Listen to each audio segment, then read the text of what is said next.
The watcher presents Hollywood movie bad words. Movie की शुरुआत होती है और हम एक अधेड़ उम्र के गाय ट्रिलबी को देखते हैं जिसमें एक अलग ही कीड़ा रहता है बच्चों से उलझने का। दरअसल ट्रिलबी पूरे देश में हो रहे बच्चों के लिए golden quill spelling bee contest में हिस्सा लेने जाता है, जिसमें बच्चों से हार्ड वर्ड्स के स्पेलिंग पूछे जाने वाले रहते हैं और ये बच्चों के लिए एक रेपुटेड कॉन्टेस्ट रहता है। अब आप में से बहुत कोई सोच रहे होंगे या नहीं भी सोच रहे होंगे, फिर भी मैं बताऊंगा कि अगर कॉन्टेस्ट बच्चों का है तो ट्रिलबी को कॉन्टेस्ट में पार्टिसिपेट करने का परमिशन कैसे मिल गया। तो कॉन्टेस्ट ऑर्गेनाइज करवाने वालों ने ये रूल बनाया था कि इस कॉन्टेस्ट में सिर्फ वही पार्टिसिपेट कर सकते हैं जो 8 क्लास के नीचे हो। पर उन बेचारों को पता नहीं था कि एक दिन ट्रिलबी नाम का सनकी उनके इस रूल की मां बहन करने आएगा। ट्रिलबी इस रूल में कमी निकाल लेता है कि कॉन्टेस्ट में ये तो लिखा हुआ है कि पार्टिसिपेट करने वाला 8 क्लास के नीचे होना चाहिए, पर उनकी एज क्या होनी चाहिए ये नहीं लिखा होता। तो ट्रिलबी इसका फायदा उठाकर कॉन्टेस्ट में पार्टिसिपेट करता है और डिस्ट्रिक्ट लेवल पर बड़े आराम से जीत जाता है। और ऐसा होते ही बहुत बड़ा बवाल हो जाता है। कॉन्टेस्ट ऑर्गेनाइज करवाने वालों को तो बाद में झटका लगता है। इससे पहले वहां आए बच्चों के माँ बाप की सड़क जाती है। वो ट्रिलबी के खून के प्यासे हो जाते हैं और उसे बधाई के तौर पर भर भर के गालियां और जूते चप्पल बरसाते हैं। पर इन सब में ट्रिलबी अकेला नहीं होता, उसकी इन सब में मदद एक रिपोर्टर कर रही होती है। अब यहाँ आप फिर से सोच रहे होंगे या नहीं सोच रहे होंगे, लेकिन हम फिर से बताएंगे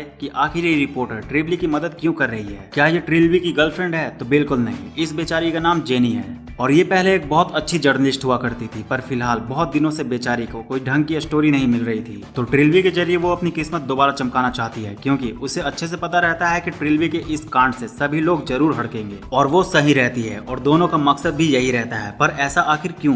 तो बात यह है कि आगे की स्टोरी सुनिए, धीरे धीरे सब पता चल जाएगा। तो इनकी शुरुआत धमाकेदार हो गई रहती है, जिस वजह से अपने ही जाल में फंसकर कॉन्टेस्ट करवाने वालों को ना चाहते हुए भी ट्रिलबी को आखिरी स्टेज के लिए बुलाना ही पड़ता है। और जाते वक्त फ्लाइट में ट्रिलबी को उसी कॉन्टेस्ट का एक बच्चा मिलता है, चैतन्य चोपड़ा। और अब जहां अभी तक ट्रिलबी सभी के नाक में दम किए हुए था, ये बच्चा ट्रिलबी के लेना चालू कर देता है। वो उसे अपनी बातों से बहुत इरिटेट करता है। इतना ही नहीं, ट्रिलबी के कांड से फ्रस्ट्रेट होकर कॉन्टेस्ट वाले भी उसके मजे लेने के लिए उसे एक ऐसा होटल देते हैं जो बाकी लोगों के लिए तो ठीक रहता है, पर ट्रिलबी को वहाँ एक स्पेशल कमरा दिया जाता है जहाँ उस होटल का कचरा रखा जाता था। हालांकि ट्रिलबी इन सब चीजों के लिए रेडी था, क्योंकि वो जानता था कि जो कांड उसने किया है उससे उसका फूलों से तो स्वागत नहीं किया जाएगा। पर वो इस चीज के लिए तैयार नहीं रहता। जब उसे पता चलता है कि चैतन्य भी उसी के होटल में रुका है, वो ट्रिलबी को फिर से उंगली करना चालू कर देता है और उसे उससे दोस्ती करने को कहता है, क्योंकि उसका अंदाज उसे बहुत कूल लगता है। ट्रिलबी भी टेंशन में पड़ जाता है कि जहां अब तक वो सबकी ले रहा था, अब वही एक बच्चा उसकी कह कर ले रहा है। पर ट्रिलबी को धीरे धीरे उस बच्चे की कंपनी पसंद आने लगती है। इधर कॉन्टेस्ट के पहले दिन ट्रिलबी आराम से नेक्स्ट राउंड में पहुंच जाता है, पर उसके वहां होने से सभी का खून उबल रहा होता है। हर लोग उससे नाराज रहते हैं। डॉक्टर बॉमैन, जिन्होंने सालों पहले इस कॉन्टेस्ट की शुरुआत की थी, डॉक्टर बर्नी, जो इस कॉन्टेस्ट की करंट डायरेक्टर रहती है, यहाँ तक कि कॉन्टेस्ट में आए हुए बच्चों के पेरेंट्स तो इतना भड़के हुए रहते हैं कि वो सीधे डॉक्टर बर्नी के ऑफिस में धावा बोल देते हैं, जिस वजह से डॉक्टर बर्नी को उन पेरेंट्स से वादा करना पड़ता है कि उन्हें चाहे कुछ भी करना पड़े, वो ट्रिलबी को फाइनल्स तक नहीं पहुंचने देगी। इधर ट्रिलबी आराम से सबकी जलाकर चिल कर रहा होता है जेनी के साथ, पर इसी बीच उसे चैतन्य अपने रूम के बाहर उदास बैठा दिखता है, क्योंकि देर हो जाने के कारण उसका डिनर छूट जाता है और वो भूखा रह जाता है। तो ट्रिलबी को उसके लिए बुरा लगता है, जिसके बाद वो चैतन्य को अपने साथ बाहर लेकर जाता है। और जब ये दोनों रेस्टोरेंट में बैठे हुए होते हैं तब ट्रिलबी को चैतन्य के बारे में एक और बात पता चलती है कि उसके पेरेंट्स उस पर हर वक्त कुछ ज्यादा ही प्रेशर बनाकर रखते हैं और स्कूल के बच्चे उसके पढ़ाकू होने की वजह से हर वक्त उसे परेशान करते रहते हैं। कहने का मतलब ये कि उसके बचपन की लाइफ की लगी पड़ी रहती है। तो ट्रिलबी चैतन्य की लाइफ में थोड़ा धमाका करने का सोचता है। वो मजे के लिए चैतन्य के साथ मिलकर लोगों को चूतिया बनाता है, चैतन्य से एक स्टोर को लुटवाता है, उसे अपने साथ दारू पिलाता है और उसके लिए एक प्रोस्टिट्यूट को हायर करता है। पर टेंशन नहीं लो, उसकी बजाने के लिए नहीं बल्कि सिर्फ एंटरटेनमेंट के लिए। जिसके बाद चैतन्य ट्रिलबी को थैंक यू कहता है, क्योंकि उसने आज तक कभी भी इतना मजा नहीं किया था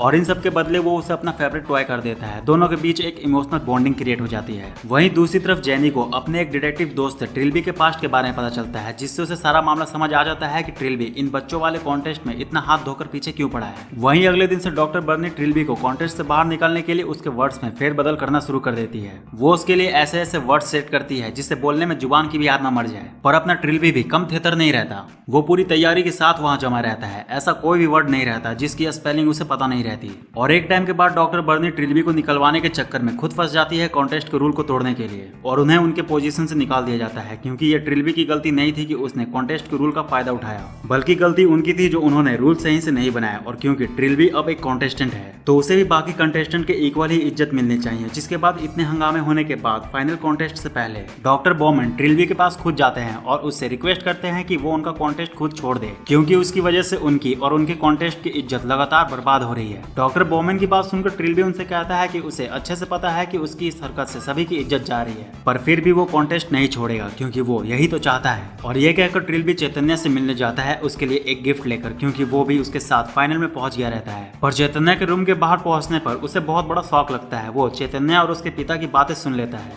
जिससे उसे पता चलता है कि चैतन्य ने अपने पिता के कहने पर जानबूझकर उससे दोस्ती की ताकि फाइनल्स में वो उसके लिए कॉन्टेस्ट छोड़ दे और वो आराम से जीत जाए। इन दोनों की बात सुनकर ट्रिलबी को बहुत बुरा लगता है, जिस वजह से वो गुस्से में आकर चैतन्य का दिया हुआ खिलौना उसके सामने तोड़ देता है। ये देखकर चैतन्य उसे समझाने की बहुत कोशिश करता है कि वो उसे सच में अपना दोस्त मानता है, पर ट्रिलबी उसकी बात नहीं सुनता और गुस्से में वहां से निकल जाता है। और यहाँ से दोनों के बीच जानी दुश्मन का गेम शुरू हो जाता है और इसकी शुरुआत ट्रिलबी करता है। वो चैतन्य के आंखों के सामने उसकी फेवरेट बुक जला देता है, पर हमारा छुटकू भी कुछ कम नहीं रहता। वो ट्रिलबी का भी बाप निकलता है। वो ट्रिलबी को झूठे केस में अरेस्ट करवा देता है पुलिस से, ये कहकर कि उसे शक है उस पर कि वो एक बच्चा चोर है। हालांकि जेनी उसे कॉन्टेस्ट के पहले छुड़ा लेती है और कॉन्टेस्ट शुरू होने से पहले हमें वो रात पता चलता है जिस वजह से ट्रिलबी इस कॉन्टेस्ट में आया था। जेनी कॉन्टेस्ट में जाने से पहले ट्रिलबी को बता देती है कि उसे पता चल चुका है कि डॉक्टर बॉमैन उसका बाप है। तो ट्रिलबी जेनी को बताता है कि ये बात उसे भी कुछ सालों पहले ही पता चली थी, उसकी माँ ने उसे मरने से पहले बताया था। पर बॉमैन को ये बात पता नहीं है कि वो उसका बेटा है, क्योंकि उसने उसकी माँ को माँ बनाते ही कट लिया था और इसीलिए वो उससे बदला लेने आया है उसकी इज्जत की धज्जियां उड़ाकर, क्योंकि उसे अपनी इज्जत और अपने कॉन्टेस्ट से बहुत प्यार है। अपना राज बताकर ट्रिलबी पूरे जोश के साथ कॉन्टेस्ट में जाता है बॉमैन के किए के लिए उन्हें सजा देने। पर फाइनल में जब वो चैतन्य के साथ बैठता है तब उसका मासूम चेहरा देखकर वो अपना मन बदल देता है और जानकर हारने के लिए गलत जवाब देता है। पर हमारा छुटकू भी अलग लेवल पर रहता है, वो भी जानकर गलत जवाब देता है और ट्रिलबी से कहता है कि वो साबित करके रहेगा कि वो उसे सच में अपना दोस्त मानता है। चैतन्य की बात सुनकर ट्रिलबी बह जाता है और उसे समझाने की कोशिश करता है कि वो सही में चाहता है कि वो जीते, वो उससे नाराज नहीं है। पर चैतन्य को उसकी बातों पर यकीन नहीं होता और अपनी दोस्ती को साबित करने के लिए वो बार बार गलत जवाब देते रहता है। पर एक टाइम के बाद जब चैतन्य की सहन शक्ति खत्म हो जाती है तो वो ट्रिलबी को भर भर के माँ बहन की गालियां देने लगता है, वो भी पूरे नेशनल टेलीविजन के सामने। और जब ये सब देखकर बॉमैन उसे रोकने आते हैं तब गलती से चैतन्य ट्रिलबी के बजाय उन पर एक चेयर दे मारता है और ऐसा होते ही सारा माहौल तुरंत शांत हो जाता है और फिर कॉन्टेस्ट शांति से आगे बढ़ाया जाता है। पर इतने में डॉक्टर बॉमैन और उनके कॉन्टेस्ट की जो इज्जत उतरने वाली रहती है वो ट्रिलबी के ना चाहते हुए भी चैतन्य की कृपा से उतर ही जाती है और एक रेपोर्टेड वर्ड्स का कॉन्टेस्ट बैड वर्ड्स के कॉन्टेस्ट में बदल जाता है। इधर आखिर में ट्रिलबी चैतन्य को जितवा ही देता है, पर चैतन्य ये शर्त रखता है कि वो अपना अवार्ड तभी लेगा जब ट्रिलबी उसके साथ उसका प्राइज मनी शेयर करेगा। चैतन्य के भोलेपन को देखकर ट्रिलबी मान जाता है और मुस्कुराकर वहां से चला जाता है। और जब सारा कॉन्टेस्ट खत्म हो जाता है तब जाने से पहले ट्रिलबी डॉक्टर बॉमैन को भी अपना राज बता देता है कि वो उनका बेटा है, जिसे जानने के बाद बॉमैन को अपने किए पर काफी पछतावा होता है। इधर आखिर में कुछ दिनों के बाद जब स्कूल में चैतन्य को उसके स्कूल के बच्चे तंग कर रहे होते हैं तब ट्रिलबी अचानक वहां आकर उसे सरप्राइज देता है और उसके पास सेम वही पुलिस की कार रहती है जिसका खिलौना उसने उसके सामने तोड़ा था। और फिर दोनों मिलकर उन बदमाश बच्चों को डराते हैं और मूवी की हैप्पी एंडिंग हो जाती है। तो यार बस इस वीडियो में इतना ही। वीडियो कैसी लगी कमेंट करके जरूर बताना और इस तरह की और मूवीज के लिए चैनल को सब्सक्राइब करके बेल आइकन को प्रेस कर लो। तो मिलते हैं नेक्स्ट वीडियो में, तब तक के लिए बाय। और हाँ, जाते जाते इस वीडियो को लाइक जरूर करते जाना।